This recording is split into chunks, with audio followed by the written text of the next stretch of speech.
Ингуши не подлежат перевоспитанию. Генерал Алексей Петрович Ермолов.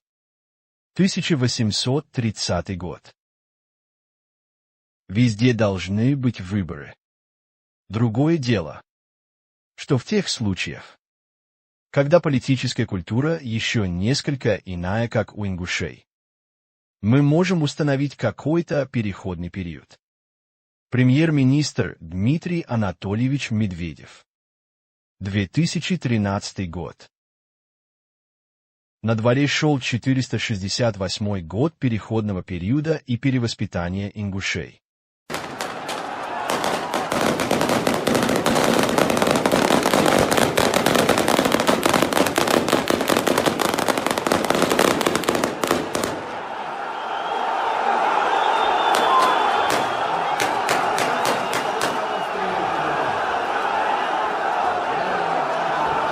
Как и в 1992 году во время геноцида.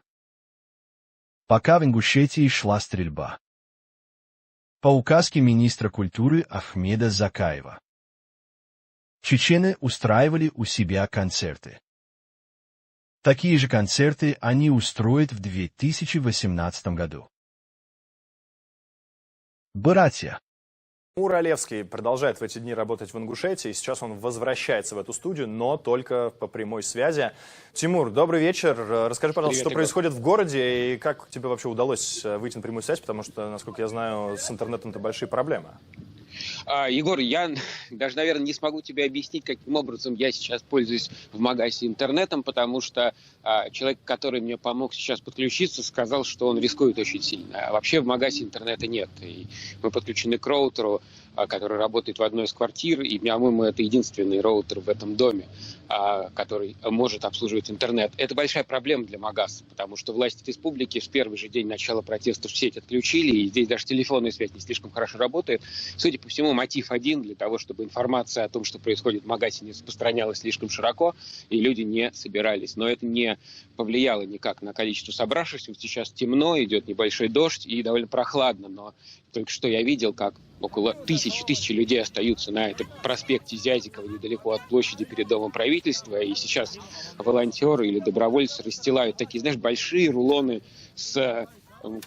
из ковриков, которыми утепляют дома, для того, чтобы собравшиеся могли помолиться, а рядом женщины накрывают столы в импровизированных палатках, которые привезли сюда бизнесмены, и люди уходят, приходят, кто-то греется, возвращается, протест не утихает ни на секунду. Кстати, если уж говорить о связи, я не знаю, у кого спросить, хотя это вопрос напрашивается, его хочется задать, сколько денег потеряли ингушские бизнесмены в эти дни, потому что даже службы такси, которые завязаны на интернет, не работают, не говоря уж о банкоматах и терминалах для мгновенной оплаты каких бы то ни было вещей. Но это лирика, а главное, конечно, это то, что люди по-прежнему требуют, если раньше, совсем недавно, еще вчера, отмены этого закона, который вчера Юзбек Евкуров все-таки подписал, закон о разделе земель с Чеченской Республикой, то сегодня уже говорят об отставке главы правительства главы, Республики Юнусбека Евкурова.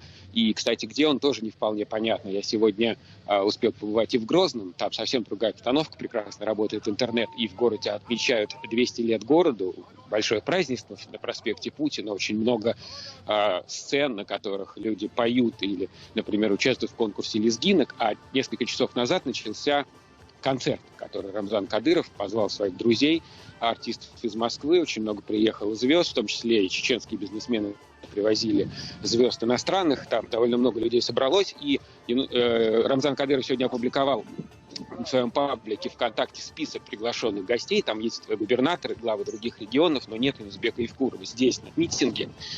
Многие говорят, что, наверное, он улетел в Москву для того, чтобы обсудить будущее того, что здесь происходит, а может быть и свое будущее. Но, к сожалению, информация от него об этом не поступает. Ингуши настроены очень серьезно. Они собираются стоять до тех пор, пока закон не будет отменен. Один из способов его отменить — это решение Конституционного суда. Известно, что глава Конституционного суда уже заявил, что этот закон, принятый парламентом, был принят в нарушении процедуры и Конституции, собственно, республики. Но что с ним будет дальше, совершенно трудно сейчас сказать. Одно только понятно, что здесь все опасаются силового разгона и при этом говорят, что полицейские по-прежнему на стороне протестующих и обеспечивают порядок, и ни в коем случае не пытаются каким-то образом помешать людям собираться.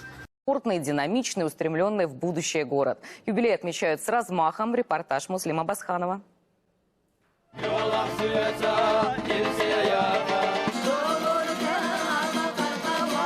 Битва хоров по-кавказски, степенный осетинский танец и энергичная чеченская лезгинка.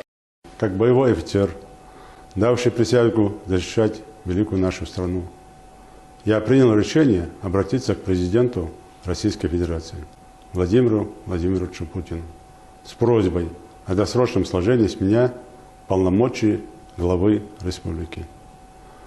Приняв это непростое для себя решение, я обещаю вам, что впредь, где бы я ни находился, буду делать все возможное для процветания нашей великой страны России.